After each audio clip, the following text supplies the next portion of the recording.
sini saya akan menjelaskan tentang peran auditor eksternal terhadap penegakan GCG. Yang pertama, ada kebutuhan atas jasa auditor eksternal. Di sini auditor eksternal mempunyai peranan untuk meningkatkan transparansi perusahaan. Beberapa penelitian menemukan adanya hubungan positif antara kualitas auditor dengan pengungkapan yang dilakukan oleh perusahaan. Yang kedua, ada standar audit yang berkualitas tinggi. Di sini standar audit digunakan sebagai acuan oleh auditor eksternal dalam melaksanakan audit laporan keuangan. Dengan demikian, kualitas standar audit akan berpengaruh langsung terhadap kualitas audit. Next. Nah, di sini ada kualitas jasa audit, yaitu kompetensi dan independensi. Nah, menurut D'Angelo, tahun 1981, kualitas jasa audit ditentukan oleh dua hal, yaitu yang pertama, kemampuan auditor menemukan adanya pelanggaran dalam sistem akuntansi klien, dan yang kedua, kemungkinan auditor untuk melaporkan adanya pelanggaran tersebut. Selanjutnya, saya akan menjelaskan peran auditor internal terhadap penegakan GCG. Yang pertama ada tugas auditor internal. Auditor internal mempunyai peranan penting dalam membantu direksi dan dewan komisaris dalam menjalankan tanggung jawab untuk menerapkan tata kelola korporat.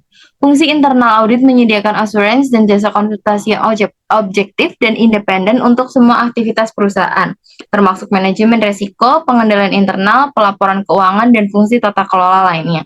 Dapat dilihat bahwa peranan audit internal di atas menunjukkan auditor internal mempunyai peranan penting dan memastikan kecukupan sistem pengendalian internal dan manajemen risiko perusahaan serta menilai efektivitas dan efisiensi penggunaan sumber daya perusahaan.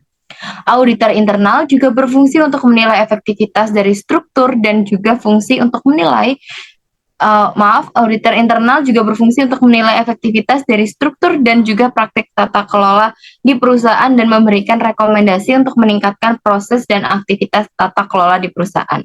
Next.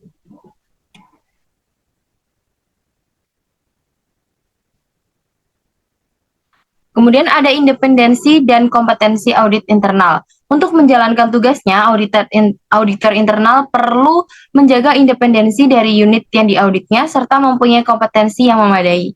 Independensi tersebut diperlukan agar auditor internal dapat menjalankan tugas internal auditnya secara objektif, sehingga kualitas hasil pekerjaannya dapat terjaga.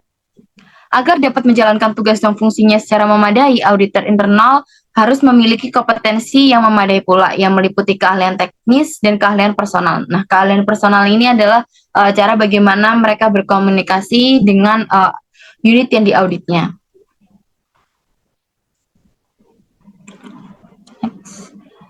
Nah, kemudian ada pengungkapan audit internal. Menurut surat edaran OJK nomor 30/SEOJK-04/2016 tentang bentuk dan isi laporan tahunan emiten dan perusahaan publik mewajibkan beberapa pengungkapan di laporan tahunan terkait kepala auditor internal, yaitu nama, riwayat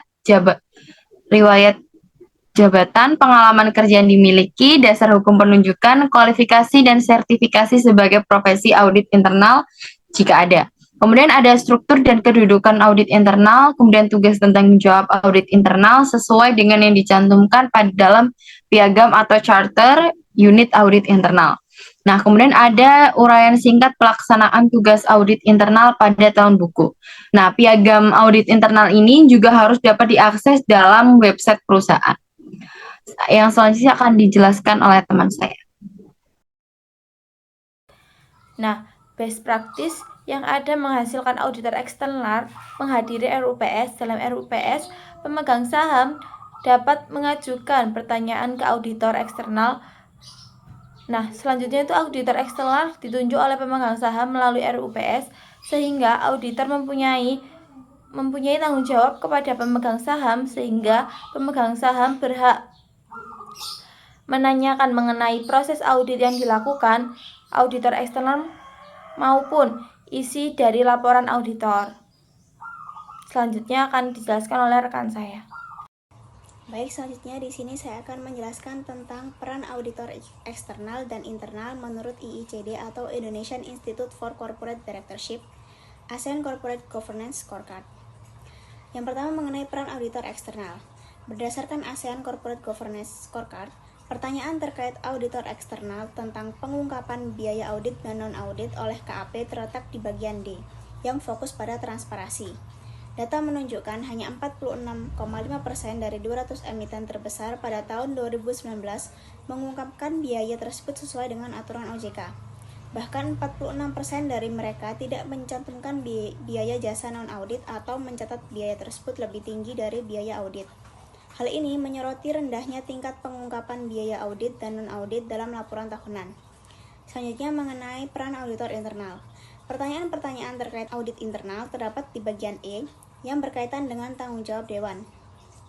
2 pertanyaan diantaranya diwajibkan untuk dilaksanakan di Indonesia sesuai dengan POJK nomor 56 tahun 2015, sehingga semua emiten dianggap memenuhi ketentuan tersebut secara otomatis. Pertanyaan terakhir mengenai pengungkapan identitas kepala auditor internal atau perusahaan eksternal jika audit internal diserahkan kepada perusahaan tersebut, dilakukan hampir oleh semua perusahaan yang dinilai.